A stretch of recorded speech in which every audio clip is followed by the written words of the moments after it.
Good morning students. Bharat के उद्योगों की चर्चा करते हुए अब हम बात करेंगे मिनरल बेस्ड इंडस्ट्रीज़ यानी कि खनिज आधारित उद्योगों की, जिनमें सर्वप्रथम हम चर्चा करेंगे आयरन स्टील इंडस्ट्री यानी लौह इस्पात उद्योग की। देखिए, वो उद्योग जो कि खनिजों का मुख्य रूप से मेटालिक और नॉन मेटालिक लौह अथवा अलौह खनिजों का रॉ मटेरियल के रूप में, कच्चे माल के रूप में इस्तेमाल करते हैं, उन्हें खनिज आधारित उद्योग कहा जाता है। भारत में मुख्य रूप से खनिज आधारित उद्योगों में आयरन स्टील इंडस्ट्री यानी लौह इस्पात उद्योग, तांबा उद्योग, एल्यूमिनियम उद्योग, लेड और जिंक उद्योग और सीमेंट उद्योग प्रमुख हैं। आज हम इस वीडियो में चर्चा करेंगे लौह इस्पात उद्योग की। देखिए, इन इंडस्ट्रीज़ को हैवी इंडस्ट्री भी कहा जाता है क्योंकि इनका रॉ मटेरियल और इनका फाइनल प्रोडक्ट, जो इनका अंतिम उत्पाद होता है, वो भी अत्यधिक बल्कि हैवी होता है। इनके ट्रांसपोर्टेशन की कॉस्ट बहुत अधिक होती है, जो कि रेलवेज़ या वाटरवेज़ के ज़रिए ट्रांसपोर्ट किए जाते हैं। ये दूसरे उद्योगों के लिए रॉ मटेरियल, कच्चा माल उपलब्ध कराते हैं। इकोनॉमी, अर्थव्यवस्था, जीडीपी के ये बैकबोन या आधार कहे जा सकती हैं। इनसे इंफ्रास्ट्रक्चरल डेवलपमेंट होता है और ट्रांसपोर्टेशन, व्हीकल, ऑटोमोबाइल के लिए भी ये प्रमुख आधारभूत कहे जा सकते हैं। आयरन स्टील इंडस्ट्री, जिसकी चर्चा हम इस वीडियो में करेंगे, लौह इस्पात उद्योग एक आधारभूत उद्योग है और किसी भी देश के इंडस्ट्रियल डेवलपमेंट की रीढ़ की हड्डी कही जा सकती है। भारत में लौह इस्पात उद्योग के इतिहास पर अगर दृष्टिपात करें तो इसकी पहली यूनिट, जो कि पिग आयरन यानी कच्चा लोहा बनाने के लिए स्थापित की गई थी 1874 में कुल्टी में, जिससे बंगाल आयरन वर्क कंट्री नाम दिया गया था। दूसरा प्लांट साकची, जमशेदपुर 1907 में स्थापित किया गया था टाटाज के द्वारा और इसे टाटा आयरन स्टील कंपनी का नाम दिया गया था। 1919 में इसको यानी इंडियन आयरन स्टील कंपनी स्थापित की गई बर्नपुर में। इसी श्रृंखला में 1923 में एक अन्य प्लांट, जिसे मैसूर स्टील वर्क्स, जिसे बाद में विश्वेश्वरैया आयरन स्टील कंपनी नाम दिया गया था। आयरन स्टील कंपनी का मैन्युफैक्चरिंग सिस्टम या इसके उत्पादन तंत्र के विषय में अगर प्रोसेस की बात की जाए तो इसमें फिजिकल इनपुट्स, रॉ मटेरियल जिसमें कोयला, लौह अयस्क, लाइमस्टोन, चूना पत्थर काम में लिया जाता है। भूमि, कल्चरल इनपुट्स में power supply, capital, labour, technology, transport, government policies, management and market इस्तेमाल किया जाता है। इनके आधार पर देखिए, कोई भी उद्योग कुछ विशेष कारकों पर आधारित होता है, तो ये इंडस्ट्री रॉ मटेरियल बेस्ड है क्योंकि इसका रॉ मटेरियल इतना हैवी, इतना बल्कि है कि इसका ट्रांसपोर्टेशन कॉस्ट हाई है, इसीलिए इंडस्ट्री का लोकलाइजेशन रॉ मटेरियल के निकट होता है। इन इनपुट्स के जरिए आयरन, स्क्रैप आयरन, स्टील, कोयला और लाइमस्टोन को मॉल्ट किया जाता है, पिघलाया जाता है, स्लैग अलग किया जाता है। इसी से स्टील मेकिंग कास्टिंग, उसका अलग अलग शेप्स में ढालना, और इससे जो फिनिश्ड प्रोडक्ट स्टील ट्यूब्स और पाइप्स निकलते हैं, शीट्स बनती हैं, वेस्ट के रूप में हॉट वाटर और स्लैग निकलते हैं, ये मार्केट तक जाता है और इससे कैश प्राप्त किया जाता है और उसी से ये इनपुट्स वापस खरीदे जाते हैं। अब बात अगर हम करें इनके वितरण की, तो सर्वप्रथम Tata iron steel company Jamshedpur, जो कि भारत की सबसे पुरानी आयरन स्टील कंपनी है, इसमें हेमेटाइट जो कि गुरुम हिसानी मयूरभंज जिले में उड़ीसा में और सिंहभूम झारखंड में नोआमंडी की खानों से प्राप्त किया जाता है। कोयला झरिया की खानों से झारखंड से, मैग्नीज केंदुझर उड़ीसा से प्राप्त किया जाता है। लाइमस्टोन, डोलोमाइट और फायर क्ले सुंदरगढ़ उड़ीसा। पानी सुवर्ण रेखा और खरकाई नदी, लेबर फोर्स यहाँ पर पर्याप्त मात्रा में उपलब्ध है।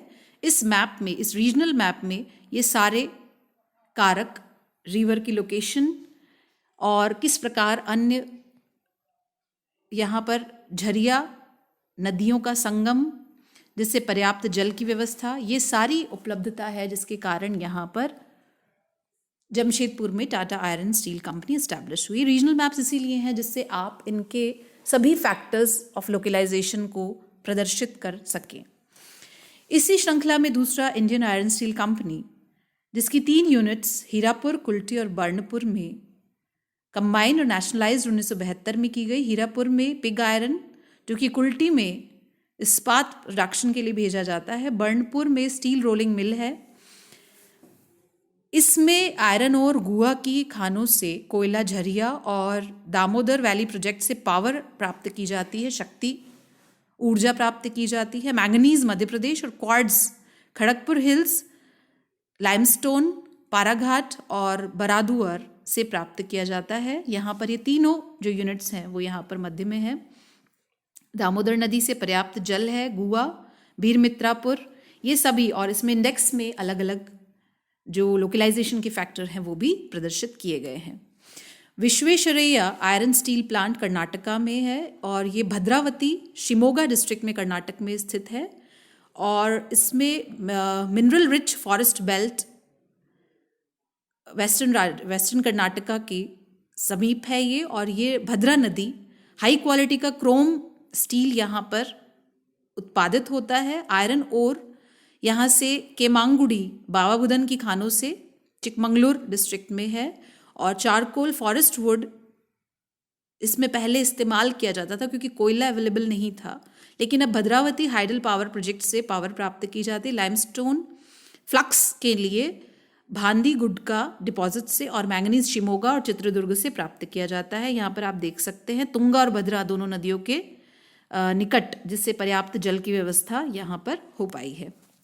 इसी तरह भिलाई स्टील प्लांट छत्तीसगढ़, जहाँ पर कोकिंग कोल जब कोरबा में, मध्य प्रदेश छत्तीसगढ़ में जो पहले था, वो प्रिंसिपल प्रमुख इवेंट है that encourage the government set up steel plant at Bhilai in Durg district of Chhattisgarh के दुर्ग डिस्ट्रिक्ट में से स्थापित करने के लिए, जो कि इकोनॉमिकली बैकवर्ड था। यहाँ मैं आपको एक बात और कहना चाहूँगी कि रीजनल डेवलपमेंट के लिए इंडस्ट्रियलाइजेशन ने एक की रोल प्ले किया, जिसमें बिगिनिंग से आयरन स्टील कंपनी एक सबसे महत्वपूर्ण कारक थी। ये प्लांट सोवियत हेल्प से 1959 में स्टार्ट किया गया था। धाली राजहरा दुर्ग डिस्ट्रिक्ट से आयरन ओर आता था। कोयला Korba, Kargali, Jharia power Korba thermal power plant से, मैंगनीज भद्रा और Balaghat mines, limestone Nandini mines, और Bhilai steel plant Mumbai, Nagpur, Kolkata rail link पर मौजूद है, जिससे मार्केट तक पहुंचाने की जो सुविधा है वो यहाँ पर पर्याप्त मात्रा में मौजूद है। राउरकेला स्टील प्लांट ओडिशा, जो कि 1959 में चालू किया गया, और ये Sundargarh district Odisha with the help of West German की हेल्प से चालू किया गया था। और इसमें आयरन ओर सुंदरगढ़, केंदुझर ओडिशा, कोयला तलचर झरिया, शक्ति हीराकुंड प्रोजेक्ट से मैंगनीज बारामजादा, डोलोमाइट बरडवार और लाइमस्टोन पूरन पानी से प्राप्त किया गया। राउरकेला प्लांट भारत का एक प्लांट है जो कि एलडी कन्वर्जन प्रोसेस से ये स्थापित किया गया है और ये कोलकाता नागपुर मुंबई लाइंस से है, जिससे कि मार्केट को एक बेहद बेहतरीन लिंक यहाँ पर प्राप्त होता है। Durgapur steel plant West Bengal, ये दुर्गापुर में बर्धमान डिस्ट्रिक्ट में वेस्ट बंगाल में 1962 में स्टार्ट किया गया था यूनाइटेड किंगडम की हेल्प से। और इनगट स्टील दुर्गापुर प्रोड्यूस करता है। यहाँ पर केंदुझर से आयरन ओर प्राप्त होता है, झरिया से कोयला, डीवीसी यानी दामोदर वैली कॉरपोरेशन से यहाँ पर power, limestone Sundargarh, manganese Keonjhar, और ये कोलकाता आसनसोल रेल लाइन पर अवस्थित है, जिसके कारण कोलकाता पोर्ट और मेजर मार्केट से कनेक्टिविटी बेहतरीन है। बोकारो स्टील प्लांट झारखंड, जो कि हजारीबाग झारखंड में कन्फ्लुएंस दो नदियां बोकारो और दामोदर नदियों के संगम पर है। और ये ड्यूरिंग थर्ड प्लान 1972 में, थर्ड जो 5 ईयर प्लान था उसमें इस्टेब्लिश किया गया था और 1972 में चालू किया गया। सोवियत हेल्प से शुरू किया गया था ये। और किरीबुरु केंदुझर डिस्ट्रिक्ट में उड़ीसा से आयरन ओर मिलता है और कुछ सलेम, मैंगलोर और रत्नागिरी से सी रूट से भी इसको कह सकते हैं कि कनेक्टिविटी बेहतरीन मिल पाती है। सलेम स्टील प्लांट तमिलनाडु, जो कि 4th 5 ईयर प्लान में इस्टेब्लिश किया गया, 1982 में ऑपरेशन में आया, कार्यरत हुआ। इसको suitable raw material iron ore blast furnace process से यहाँ पर बनाए जाते हैं। और सलेम एरिया आयरन ओर में रिच है, जिससे high grade concrete agglomerated smelted electric furnace की सुविधा मिलती है और स्टेनलेस स्टील प्रोड्यूस किया जाता है। इसी श्रृंखला में विशाखापट्टनम स्टील प्लांट आंध्र प्रदेश, जो कि 1992 से कार्यरत हुआ और शोर रीजन में यानी तटीय भाग में पहला प्लांट था जो इस्टेब्लिश किया गया। ये मॉडर्न यानी आधुनिक इंटीग्रेटेड स्टील प्लांट का देश में एक बेहतरीन एग्जाम्पल है।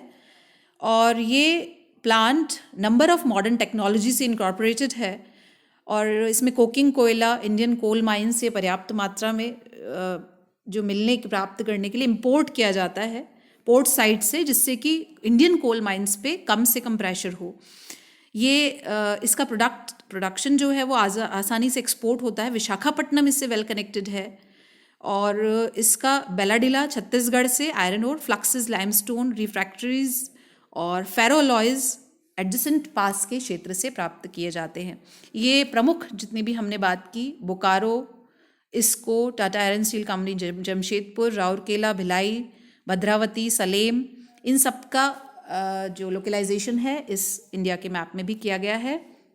ये टेबल है, मैं आपको PDF फॉर्म में शेयर कर दूंगी, जिसमें बताया गया है कि कहाँ से कौन सा, जिसे आप जूम इन करके PDF में देख पाएंगे, कहाँ पे किस एरिया से किस प्रकार का कच्चा माल रॉ मटेरियल सप्लाई किया जा रहा है। तो आशा करती हूँ समझ में आया होगा आपको। इसके जो नोट्स है आप प्रिपेयर कर लीजिएगा कि आयरन स्टील कंपनी भारत में इसके डिस्ट्रीब्यूशन, इसके वितरण और इसके वितरण के लिए उत्तरदायी कारकों का विस्तार से वर्णन कीजिए। तो रीजनल मैप्स जिस तरह आपको बताए गए हैं वो भी आपको बनाने हैं, क्योंकि उसमें कहाँ से कौन सा रॉ मटेरियल मिल रहा है वो बहुत महत्वपूर्ण है और ये आपका इंडस्ट्रियल ज्योग्राफी में भी बहुत बेनिफिशियल रहेगा। Thank you and take care.